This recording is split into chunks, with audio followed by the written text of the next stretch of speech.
Welcome back to our class. আমি প্ৰথম আলোচনাত আমি আলোচনা কৰিছিলো যে ইন্টাৰনেটৰ তিতা মিঠা প্ৰথম যেটো প্যাৰাগ্ৰাফ আমি আলোচনা কৰিছিলো গতিকে আজি আমি আলোচনা কৰিম ইন্টাৰনেটৰ তিতা মিঠা পাঠটোৰ দ্বিতীয় প্যাৰাগ্ৰাফটো কিন্তু ইয়াৰ আগতে আমি লাষ্ট ক্লাছত প্ৰথম প্যাৰাগ্ৰাফটোত কি আমি শিকিছিলো বা কি জানিব পাৰিছিলো তাৰ ওপৰত আমি ৰিকেপ কৰো গতিকে আমি প্ৰথমতে জানিছিলো যে কোলি আছিল এগৰাকী নৱম শ্ৰেণীৰ পৰা দশম শ্ৰেণীলৈ প্ৰথম হৈ পাছ কৰা এগৰাকী ছাত্ৰী প্ৰথম শ্ৰেণীত প্ৰথম হৈ উত্তীৰ্ণ হোৱাৰ বাবে কোলি দেউতাকে এটা কম্পিউটাৰ উপহাৰ দিম বুলি কৈছিল আৰু তাতোকৈ ডাঙৰ কথা আছিল কোলিৰ বাবে যে দেউতাকে কম্পিউটাৰটোত ইন্টাৰনেট সংযোগ কৰি দিম বুলি কৈছিল আৰু এই কথা জনাৰ পৰা তাই মনটো আনন্দৰে ভৰি পৰিছিল যে তাই কম্পিউটাৰ লগতে দেউতাকে ইন্টাৰনেট সংযোগ কৰি দিব তাই কম্পিউটাৰটো সম্বন্ধে কিছু ব্যৱহাৰিক জ্ঞান স্কুলত শিকিছিল যদি ইন্টাৰনেটৰ বিষয়ে তাই একেবাৰে জ্ঞান নাছিল গতিকে তাই সেইভাবে কম্পিউটাৰটো আহি পোৱা আগতে তাই ইন্টাৰনেটৰ বিষয়ে অলপ জ্ঞান আহৰণ কৰিছিল ইন্টাৰনেট শব্দটো ক'ৰ পৰা আহিছিল তাৰ বিষয়ে জানিছিল যে ইন্টাৰনেট শব্দটো ইন্টাৰকানেকশ্যন অফ নেটৱৰ্কৰ সংযোগ ঘটি ইন্টাৰনেট শব্দটো সৃষ্টি হৈছিল যাক চমুকৈ নেট বুলি কোৱা হয় গতিকে এইখিনি আছিল প্ৰথম প্যাৰাগ্ৰাফৰ আলোচনা বিষয় আছিল এটা দ্বিতীয় প্যাৰাগ্ৰাফটোলৈ আমি আহো যে যথা সময়ত কোলিৰ সপোনে বাস্তৱ ৰূপ ল'লে অৰ্থাৎ কোলি সপোন আছিল যে এটা কম্পিউটাৰ তাই ৰুমত কেতিয়া আহিব সেই সপোনটো যথা সময়ত আহি ঘৰ পালেহি অৰ্থাৎ তাই ৰুম পালেহি আৰু সেই কম্পিউটাৰটো দেউতাকে ইন্টাৰনেট সংযোগ কৰি দিলে আৰু এতিয়া কোলিৰ মনটো ঠৌকি বাথৌ হৈ আছিল যে কম্পিউটাৰত তাই কোনটো কথা সুধিব প্ৰথমে নজনা কোনটো তথ্য তাই জানিব তাই মনত পৰিছে যিদৰে আমি আগতে কম্পিউটাৰ যেতিয়া নাছিলে আমি আইতা ককাৰ মুখত আমি সাধু শুনিছিলো কোলিও তেনেদৰে আইতাকৰ মুখত সাধু শুনিছিল এগৰাকী ৰাজকুমাৰীৰ কথা আৰু ৰাজকুমাৰী এখন যাদুৰ আইনা আছিল যিখন আইনাই কি কৰিছিল নজনা কোনো কথা সুধিলে নিমিষতে সেই আইনাখনে উত্তৰ দিছিল আৰু কোলি মনত পৰিছিল সেই যাদু আইনাখনৰ কথা আৰু তাই তুলনা কৰিছিল সেই ৰাজকুমাৰী যাদু আইনাখনক তাই তুলনা কৰিছিল কম্পিউটাৰত সংযোগ থকা ইন্টাৰনেটৰ লগত তুলনা কৰিছিল গতিকে তাই যেতিয়া ইন্টাৰনেটত কি প্ৰথমে সুধিব তাই সুধিলে যে তাই সদায় শুনি আহিছিল যে এটা বিশেষ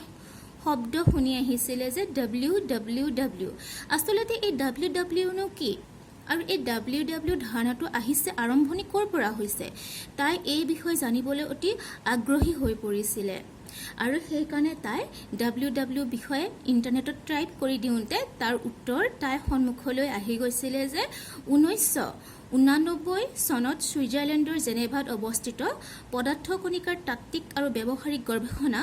আন্তৰ্জাতিক আৰু অতি উচ্চ মানৰ পৃথিৱী বিখ্যাত গৱেষণা কেন্দ্ৰ স্থানৰ চমুকৈ যাক কোৱা হয় ওয়াৰ্ল্ড ওয়াইড ওয়েব ধাৰণাটো অংকুৰিত হৈছিল অৰ্থাৎ আৰম্ভণি হৈছিল গতিকে কোলিয়ে কি কথা গম পালে প্ৰথমে ইন্টাৰনেটত www টো কি এই ধাৰণাটো ক'ৰ পৰা আহিছে তাই গম পালে যে এইখিনি খুবেই ইম্পৰ্টেণ্ট হয় সেইকাৰণে মই আণ্ডাৰলাইন কৰি দিছো যে গম পালে যে 1889 চনত ছুইজাৰলেণ্ডৰ জেনেভাৰ আন্তঃৰাষ্ট্ৰীয় আৰু মানে পদাৰ্থ কণিকাৰ তাত্ত্বিক আৰু ব্যৱহাৰিক গৱেষণা আন্তঃৰাষ্ট্ৰীয় উচ্চমানৰ পৃথিৱী বিখ্যাত সেই গৱেষণা কেন্দ্ৰটোৰ পৰা এই ধাৰণাটো আৰম্ভণি হৈছিল অৰ্থাৎ ইয়াৰে বীজ জন্ম হোৱা বুলি আমি ক'ব পাৰো আৰু ইয়াৰ ফুল ফৰ্মটো কি হৈছে ওয়াৰ্ল্ড ওয়াইড ওয়েব এই ধাৰণাটো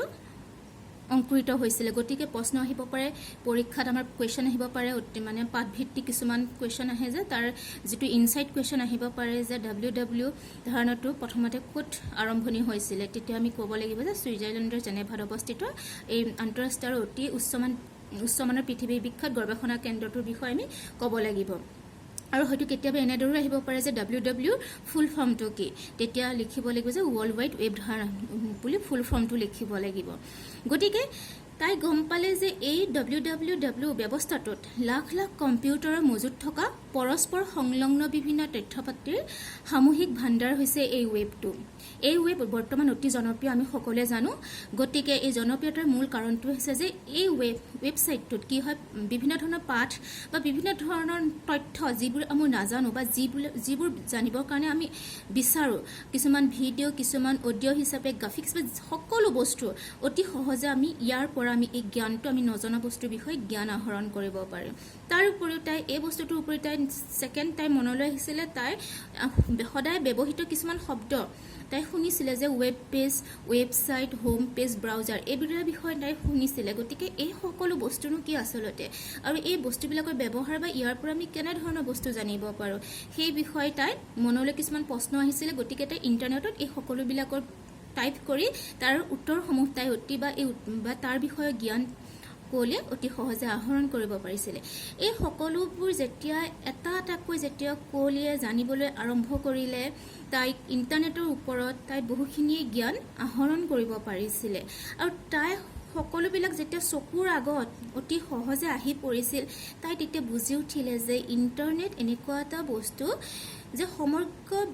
বিশ্ব ব্ৰহ্মাণ্ডখন য'ত আমি যাবলৈ নোৱাৰো যিটো আমি চকুৰে দেখা নাই যে সমগ্ৰ বিশ্ব ব্ৰহ্মাণ্ডখনক একে সৰু কৰি তুলিছে যে সমগ্ৰ বিশ্ব ব্ৰহ্মাণ্ডৰ প্ৰতিটো খবৰ প্ৰতিটো নজনা বস্তু বা ছবি আমি অতি সহজে এই ইন্টাৰনেটৰ সহায়ত আমি জানিব পাৰো বা ইন্টাৰনেটত কি হৈ আছে পঞ্জীভূত হৈ আছে অৰ্থাৎ থুপ খাই আছে আৰু এইটো এটা ভঁৰাল ইন্টাৰনেটক এটা ভঁৰাল বুলি কৈছে জ্ঞানৰ ভঁৰাল বুলি কৈছে যাৰ সহায়ত আমি সকলোবিলাক তথ্য আমি ঘৰতে বহি আমি জানিব পাৰো অৰ্থাৎ আমি জ্ঞানৰ পৰিসৰটো আমি বঢ়াব পাৰো এইটো হৈছে সেকেন্ড পেৰাগ্ৰাফৰ আলোচনা গতিকে তোমালোকে মেইন বুক লিটাৰেচাৰ সাবজেক্টৰ সদায় মেইন বুক ৰিডিং কৰিব লাগে মেইন বুক ৰিডিং কৰিবা পুনৰ আহিম আমি থাৰ্ড পেৰাগ্ৰাফটো লৈ আজিলৈ ইমানেই